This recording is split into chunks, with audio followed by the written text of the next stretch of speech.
Guys, it's time to get these cooling tins clearance for these intakes. These are for the dual 40s.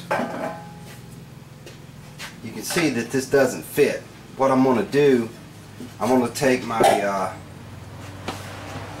angle grinder and I'm going to cut away the parts of this tin that don't allow it to go in. I'm probably going to take it here at this spark plug opening, take it off here, and there's a bend right here. I'm going to take it along that bend, and I'll probably cut some right here and try to take that off. I'm going to mark it out with a silver Sharpie, and we'll get this thing to where it'll fit right. If you don't do that when you go to tighten you could probably get that crammed in there, but it's never going to let your intake seal. There's going to be too much metal keeping those two surfaces from mating up right. You can see here I laid this out with the silver Sharpie, just kind of a line that I'm going to start with. I'm going to cut all that out and see how that intake fits up.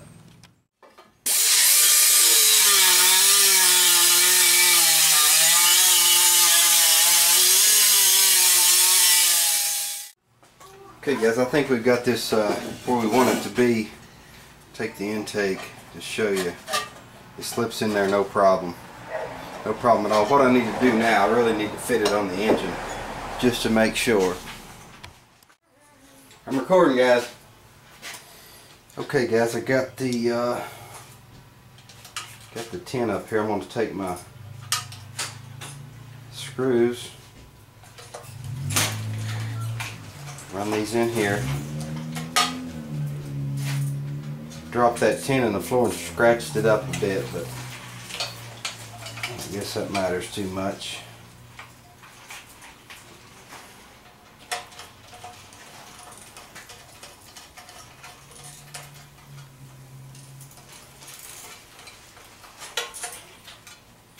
Okay, I'm not tightening those down. I need to put anti-seize on those.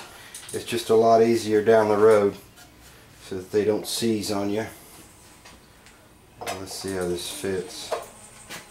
Okay, it looks like what I'm going to need to do is take just a bit more out of the back here. I'm going to go ahead and take this arch out right here.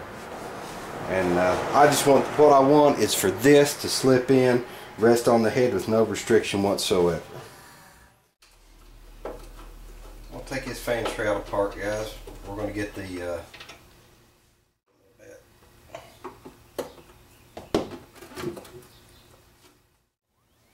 Alright guys, I got the everything apart here. You're going to notice a groove here. You're going to have a groove for that right here in your fan housing. Take this, get it pointed up. You put this together. Now it's ready to put on the back of the alternator.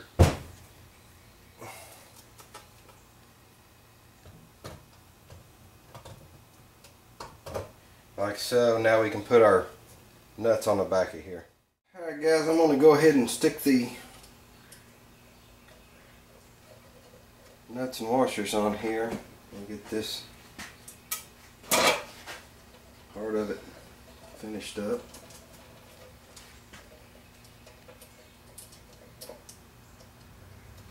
A little bit of trouble getting this one started on. There we go.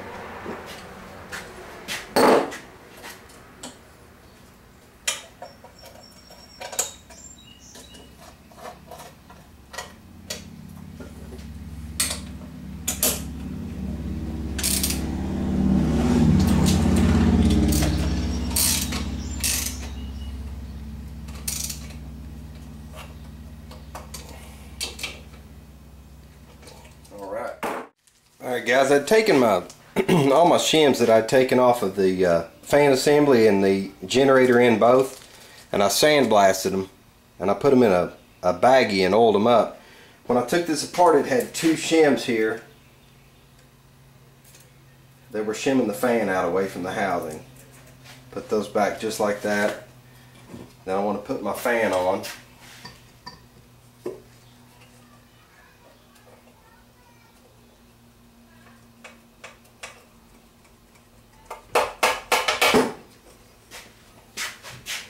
Okay, everything looks to be clear with the 2 shims there.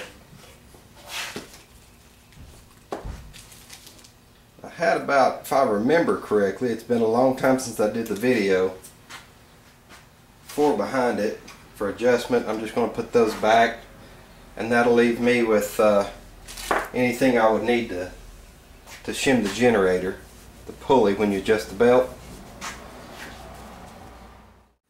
Alright guys, I'm going to go ahead and throw this thing together here.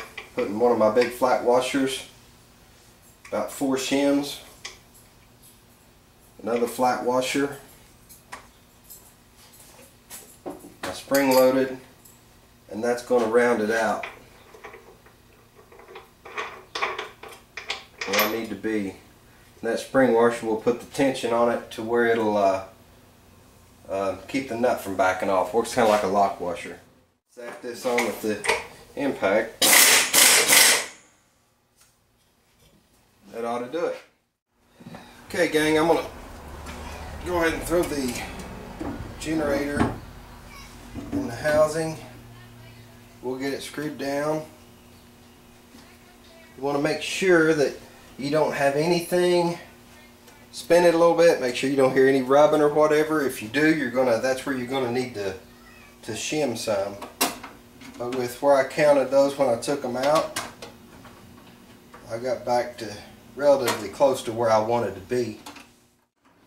Alright guys, we're gonna go ahead and get the alternator strap down here, and then we're gonna just finish up taking care. You got to get a couple of the screws in here that hold this down. I finally got my distributor clamp painted. I'm gonna pull the distributor back out, put the clamp on it. I'm waiting on the fuel pump block off, and I can't get my intakes on or my carburetors until I get my parts order in. They're part of that, along with the block off. But I want to go ahead and get the crankcase vented. We'll probably do that today. Made a little bit of progress on the ventilation here.